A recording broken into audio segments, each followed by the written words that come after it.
Oke, hari ini kita akan membahas tentang uap. Dan supaya filenya tidak terlalu panjang, masing-masing video akan kita pecah menjadi beberapa bagian. Ini adalah bagian 1. Kita lihat dulu PowerPoint-nya. Sebentar.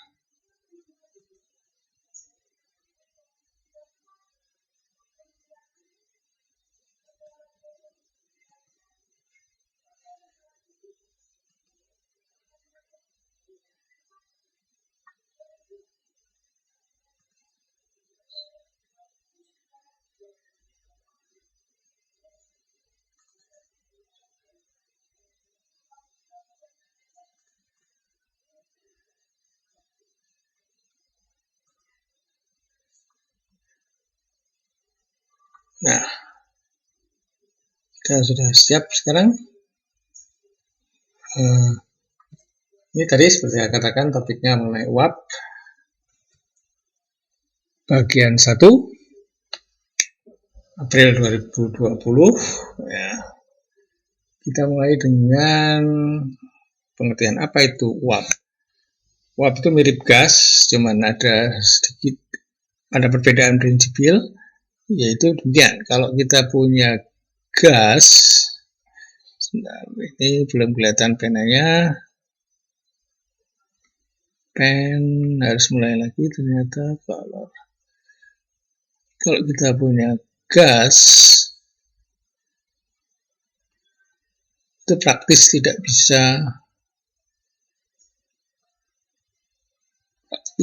tidak mengembun.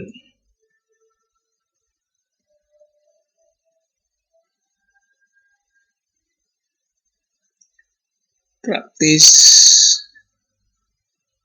tidak mengembun.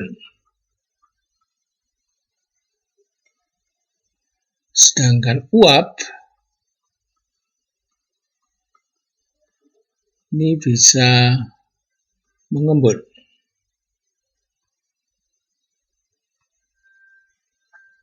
Nah, hukum yang bisa kita pakai bersama-sama adalah hukum gas ideal misalnya. Hukum gas bisa dipakai untuk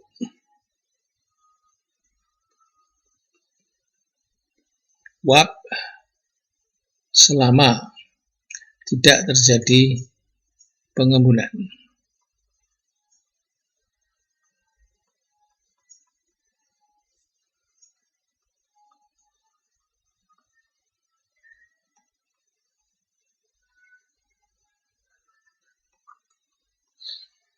Misal yang sering kita pakai misalnya adalah PV-NRT. Jadi misal masih berlaku pula ini PV sama dengan NRT atau boiler gaya rusak boleh. Nah, ini bisa berlaku selama N-nya konstan. Cuman kalau untuk gas ini N-nya konstan, sedangkan untuk uap itu N-nya bisa berubah. Jadi untuk gas N tetap, untuk uap N ini bisa berubah.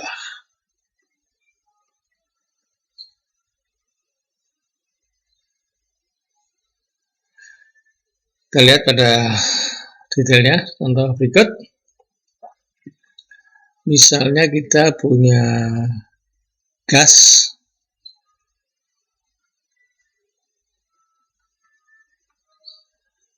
kita punya alat,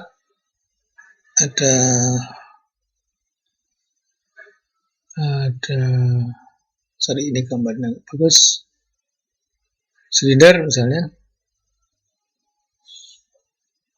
Ini saya belum biasa pakai pena komputer, belum begitu rapi. Ada bat,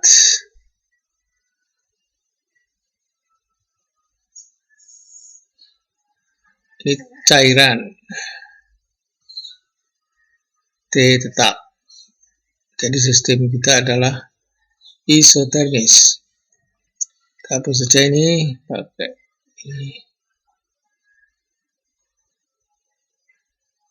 Lebih rapi. Oh, hilang apa? Ada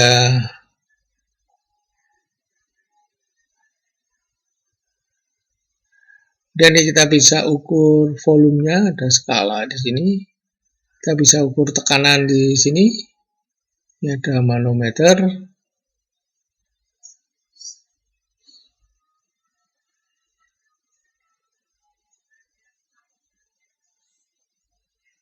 Ada angka-angka ini.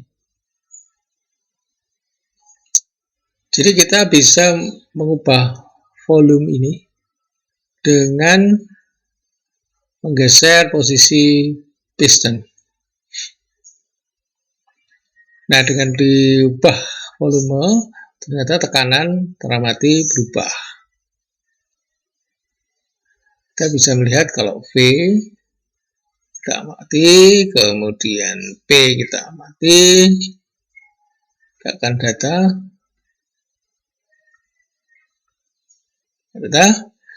Kalau itu adalah gas, apa yang kita dapat?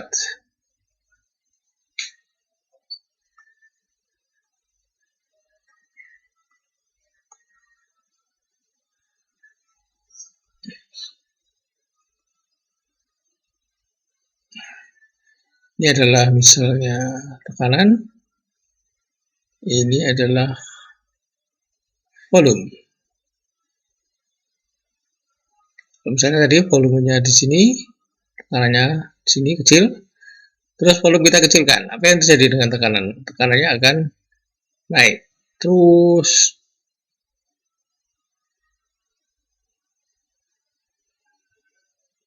Seperti ini. Ini pada T1. Ini adalah mengikuti hukum Boyle-Gay-Lussac kalau tekanannya masih rendah. Kalau tinggi nanti pakai equation of state. Kalau kita coba pada T2 yang lebih besar dari T1, akan boleh gambar yang begini. Kalau T3 lebih besar dari T2, kita akan mendapat gambar lain yang begini. Maaf, ini gambarnya sekali lagi tidak rapi. Ini adalah gas. Kita ingat rumusnya adalah PV konstan, kalau ini T konstan. PV nRT, karena suhu tetap, N juga tetap, berarti ini tetap. Sebut C misalnya, jadi kita akan dapatkan P sama dengan C per V. Ini adalah bentuknya seperti hiperbol. Ya, ini seperti di gambar sebelah kiri. Nah, ini untuk gas. Sekarang bagaimana kalau uap? Kita punya alat yang sama, tapi yang di dalamnya berisi uap.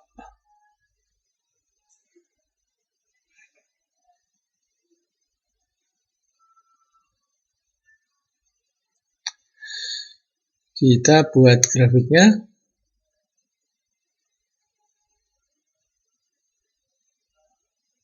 Ini misalnya sama dengan tadi.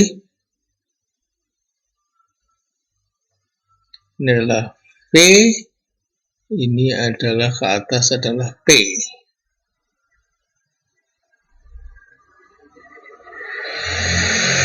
Pada suhu tetap, alatnya sama.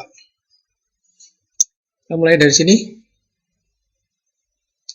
Volume tadi besar, tekanannya kecil. Kita turunkan volumenya, pistonnya diturunkan, tekanannya naik. Nah, begini. Ini kalau uap. Tapi suatu saat, aneh. Volume kita kecilkan, mengecil, tapi tekanannya tidak berubah.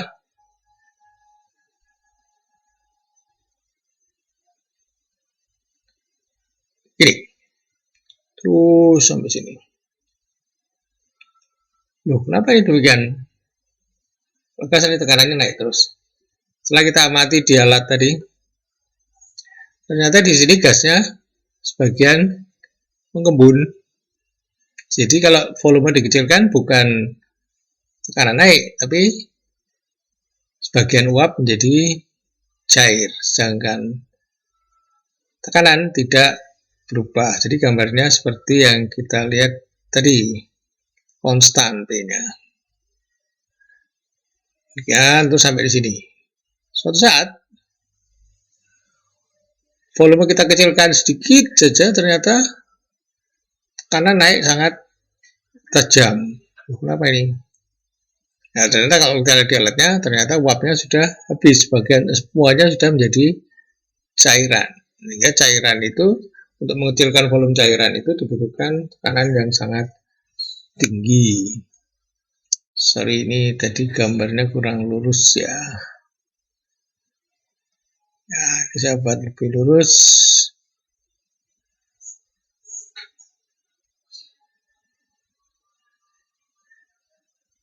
Sama aja lurus ternyata. Ini tidak apa, maksudnya begini. Jadi begitu cair, ternyata untuk menurunkan volume diperlukan tekanan yang sangat tinggi. Maka cairan sering disebut dengan non-compressible fluid. Praktis mengubah volume cairan itu sangat sulit dengan penekanan.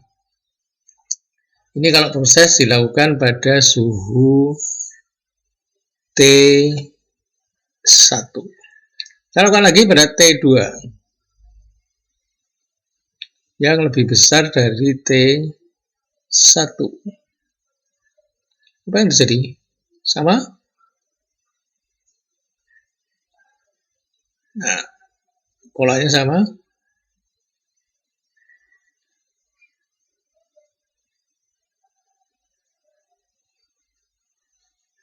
Cuman jaraknya ini lebih, zona pengembunan itu menjadi lebih sempit. Kalau pada T yang lebih besar lagi,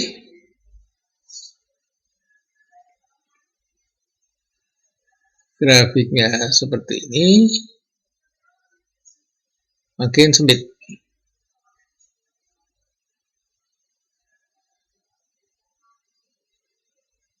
Jadi dikatakan batas antara uap dan cair itu makin kecil bedanya. Nah, suatu saat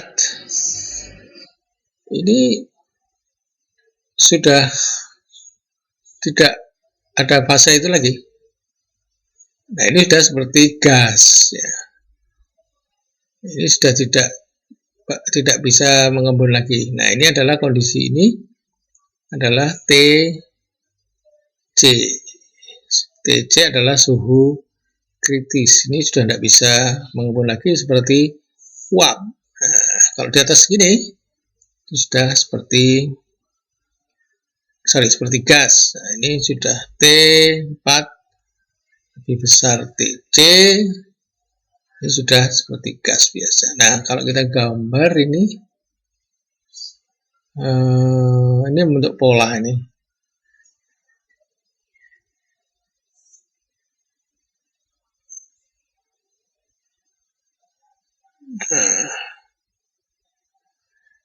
Nah, titik ini adalah titik kritis. Ini di mana di bawah suhu itu masih bisa ngembun gas uap, tapi kalau di atas suhu kritis ini sudah tidak bisa terjadi pengembunan, sehingga sudah seperti gas asli.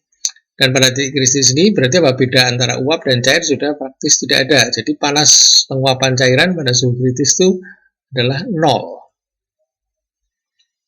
Nah, ini gambarnya, ini adalah kelakuan dari uap. Nah, kemudian apa? Pada T1 ini tekanan yang konstan. Ini disebut tekanan uap pada suhu 1 atau P1S. Nah, sedangkan ini P2S adalah tekanan uap pada suhu T2. Kelihatan bahwa tekanan uap ini tergantung pada suhu. Jadi kita simbolkan apa di sini?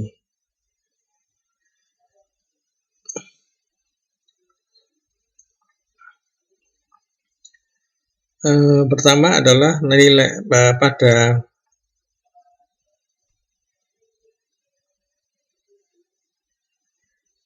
pada T lebih besar dari TC, tidak mungkin terjadi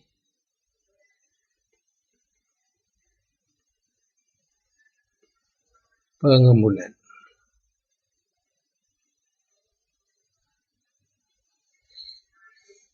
Nah, di bawah TC terjadi pengembunan.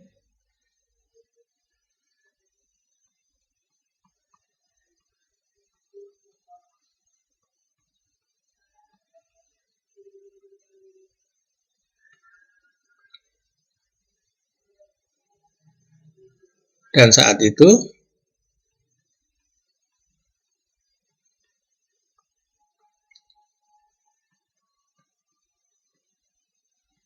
tekanan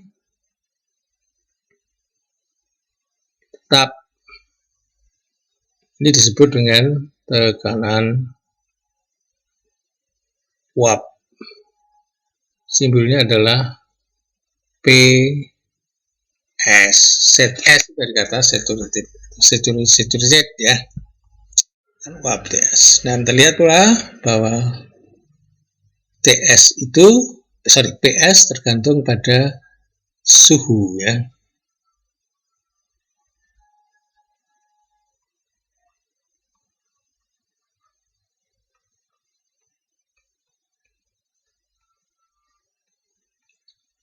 Jadi tergantung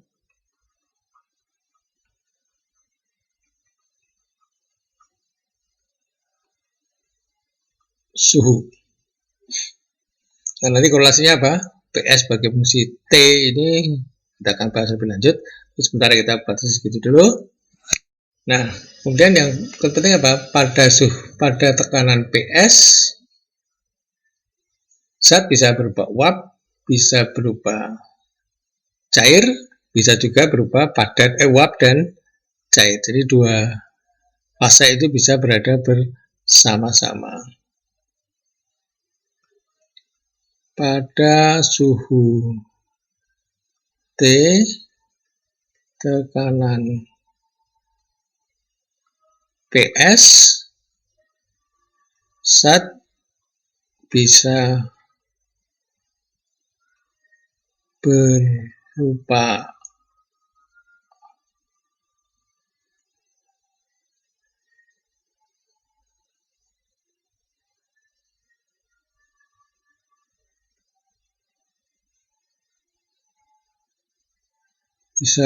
uap,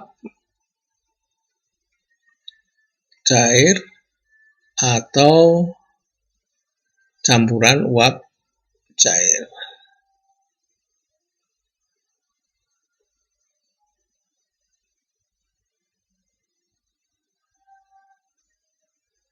Ini sering disebut apa? Kondisi setimbang ya, setimbang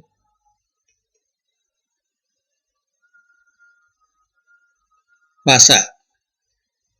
Dimana pada kondisi setimbang fasa, zat itu bisa uap, bisa cair, bisa campuran. Jadi uap bisa berada bersama-sama dengan cairan hanya pada kondisi setimbang atau pada kondisi tekanan uapnya. Ini adalah kesimpulan yang sangat penting untuk teknik kimia. Dan ada lagi satu catatan yang perlu diingat. Ini adalah suhu kritis ya. Jadi dikatakan pada suhu kritis itu batas antara uap dan cairan tidak ada. Jadi saat itu namanya cairan superkritis itu bisa memiliki sifat-sifat cairan dan bisa memiliki sifat-sifat gas. Nah, ada yang bagus untuk keduanya. Misalnya untuk ekstraksi ngambil kafein dari kopi atau tein dari teh dan sebagainya, atau zat apaginin dari pohon kina dan sebagainya, itu kan kita ekstrak. Nah, itu akan sangat bagus jika menggunakan tidak solvent cair biasa tapi dengan subcairan atau fluida superkritis. Karena apa? Fluida itu bagus karena melakukan cukup banyak namun transfer masanya lambat. Sedangkan kalau kita pakai gas itu transfer masanya cepat namun kemampuan melakukannya rendah. Nah, superkritis, fluida superkritis itu punya keunggulan mampu melarutkan banyak, dan transfer masanya cepat. Nah, ekstraksi dengan memanfaatkan kondisi superkritis, fluid dan superkritis itu namanya supercritical extraction. Ini teknologi yang relatif baru, namun ini agak sulit dijalankan karena kondisi tekanan kritis itu biasanya sangat tinggi. Misalnya CO2 itu harus sekitar 80 atmosfer. Dan keuntungan lain superkritis itu apa? Solvennya menghilangkannya mudah sekali, misalnya dilarutkan dalam CO2 superkritis, lalu kopinya itu campur dengan fluida superkritis CO2, begitu tekanan diturunkan, langsung CO2-nya berubah menjadi gas semua, sehingga diperoleh langsung ekstrak kafein tadi.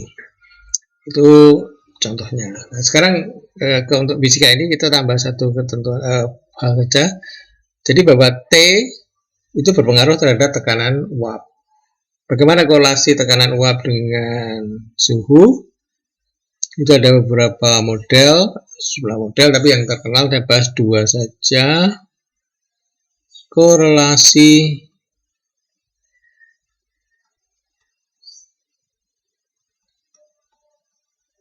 PS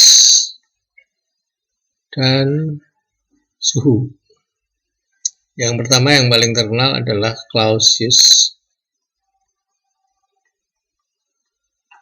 Clapeyron.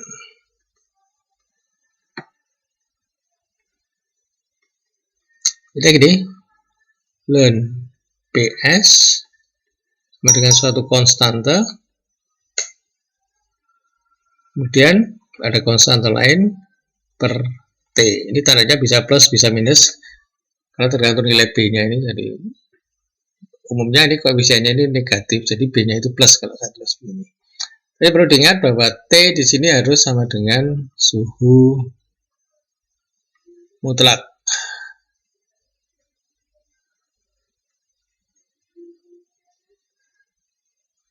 Sedangkan PS bisa atmosfer, bisa milimeter Hg, dan seterusnya. Nah, sekarang bagaimana yang kedua? Misalnya adalah Antoine.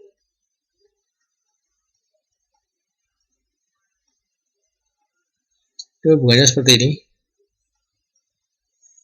Kalau Antoine bisa ln, bisa log. Kan zaman dulu orang sulit pakai ln, suruh pakai log. Tapi sekarang log dan ln itu sama mudahnya. Itu sama A min B per, nah ini modifikasinya cuma di sini, T plus konstanta lain. Nah ini T-nya bisa suhu relatif atau mutlak. ABC